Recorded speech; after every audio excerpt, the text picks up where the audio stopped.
السلام علیکم، میں ہوں یاسر جاوید اور آپ دیکھ رہے ہیں یاسر جاوید ٹی وی۔ انسان یعنی اشرف المخلوقات نے اپنی تہذیب کے سٹارٹ سے ہی ایسے عجوبے بنا ڈالے کہ آج کا انسان بھی ان عجائبات کو دیکھ کر دنگ رہ جاتا ہے۔ اہرام مصر بھی ان عظیم عجائبات میں سے ہی ایک عظیم عجوبہ ہے۔ ہزاروں سال گزرنے کے باوجود اہرام مصر آج بھی اس کرۂ ارض پر موجود ہیں۔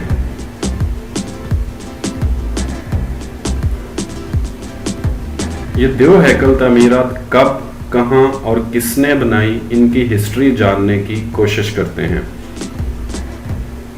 مصر ایک عظیم قدیم ترین تہذیب رکھنے والا ملک ہے۔ یہاں پہ زمانہ قدیم یعنی ہزاروں سال پہلے بننے والی تعمیرات کی باقیات ملتی ہیں۔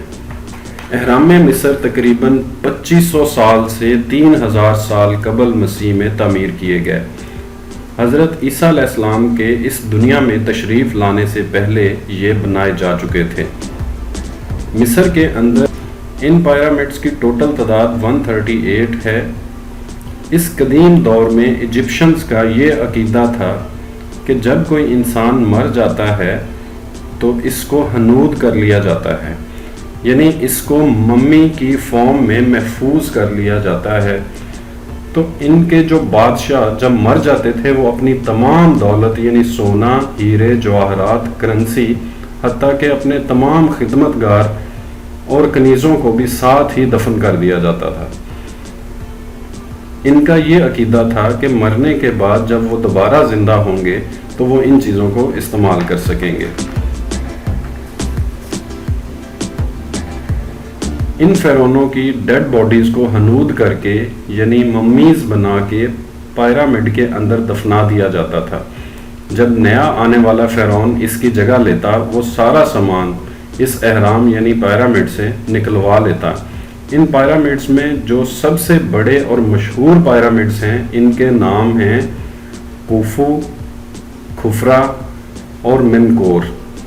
خوفو کا مطلب ہے دادا، خفرا کا مطلب ہے بیٹا اور منکور کا مطلب ہے پوتا، یعنی ان اہرام کے نام دادا، بیٹا اور پوتے کے نام پہ ہیں۔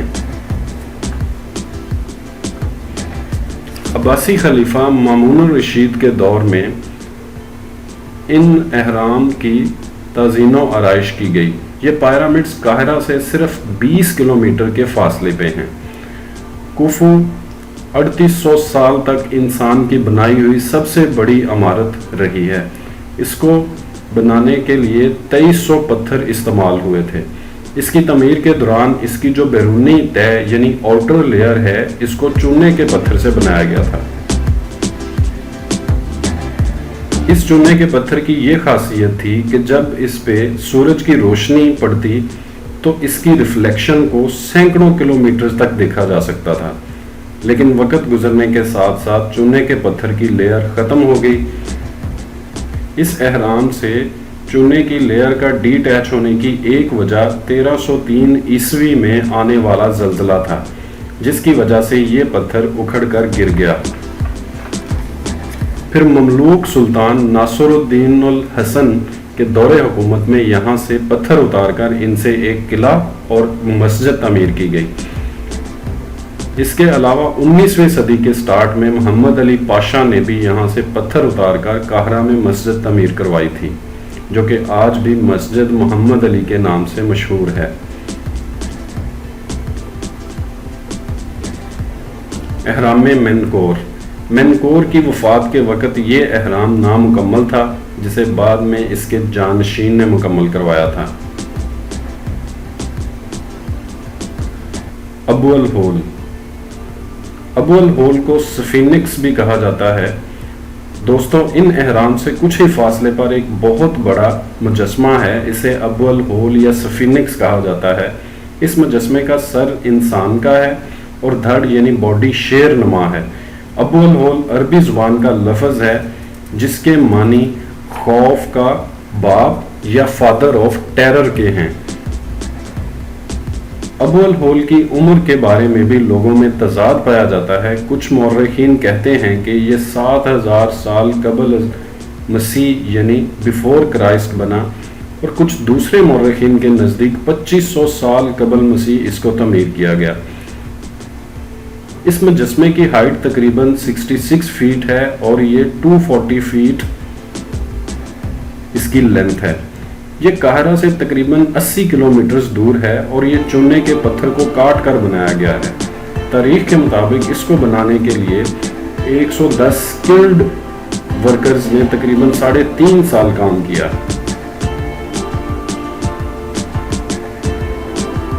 ابو الہول کی ناک اور ایک کان ٹوٹا ہوا ہے۔ مصری مورخین کے مطابق اس کی ناک کو مصری صوفی سائم الازہر نے 15th سینچری میں اس لیے توڑا تھا کہ لوگ اس کی پوجا کرنے نہ شروع کر دیں۔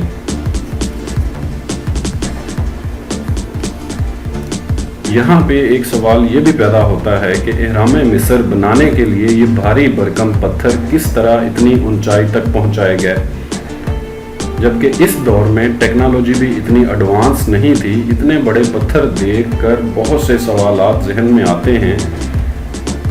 ماہرین آثار قدیمہ نے اس پہ بہت سی تھیوریز پیش کی ہیں جو کہ بعد میں تحقیق کرنے کے بعد سچ ثابت نہیں ہو سکی۔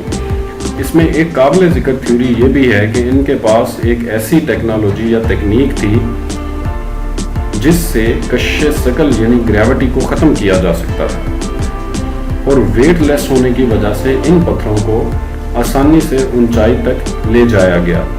لیکن یہ تھیوری بھی سچ ثابت نہ ہو سکی کیونکہ ابھی تک دنیا میں ایسا کوئی طریقہ ایجاد نہیں ہو سکا کہ جس سے گریویٹیشنل فورس کو ختم کیا جا سکے اور کسی بھی آبجیکٹ کو گریویٹیشنل فورس سے آزاد کیا جا سکتا ہو۔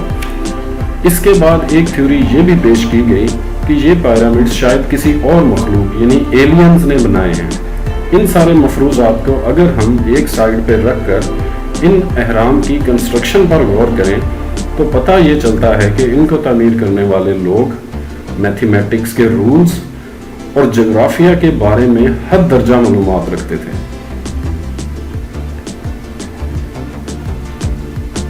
جس کی وجہ سے انہوں نے اتنے خوبصورت اہرام بنائے۔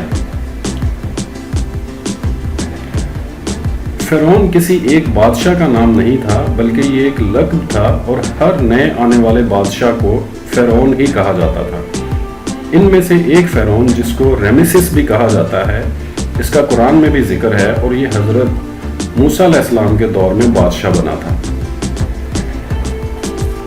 اس فرعون نے نعوذ باللہ خدا ہونے کا دعویٰ کیا تھا۔ اس سے پہلے جتنے بھی فرعون گزرے تھے کسی نے بھی خدا ہونے کا دعویٰ نہیں کیا تھا۔ دوستو، یہ ہزاروں سال پرانے پراسرار اہرام پر نت نئی تحقیق سامنے آتی رہتی ہے۔ یہ اہرام آج بھی بہت سارے راز اپنے اندر لیے ہوئے ہیں۔ ہم امید کرتے ہیں کہ فیوچر میں ماڈرن سائنس ان رازوں سے پردہ اٹھانے میں کامیاب ہو سکے گی۔ آپ کو آج کی ویڈیو کیسی لگی اور اہرام مصر کے بارے میں آپ اور کیا جانتے ہیں، یا آپ کے ذہن میں اس کے بارے میں کوئی سوال ہو تو کمنٹ سیکشن میں ضرور ٹائپ کیجئے گا۔ ایسی اور معلوماتی ویڈیوز دیکھنے کے لیے ہمارے چینل کو سبسکرائب کر لیں اور گھنٹی کے سائن کو پریس کر لیں تاکہ ہر نئی آنے والی ویڈیو کا نوٹیفیکیشن آپ کو سب سے پہلے مل سکے۔ اللہ حافظ۔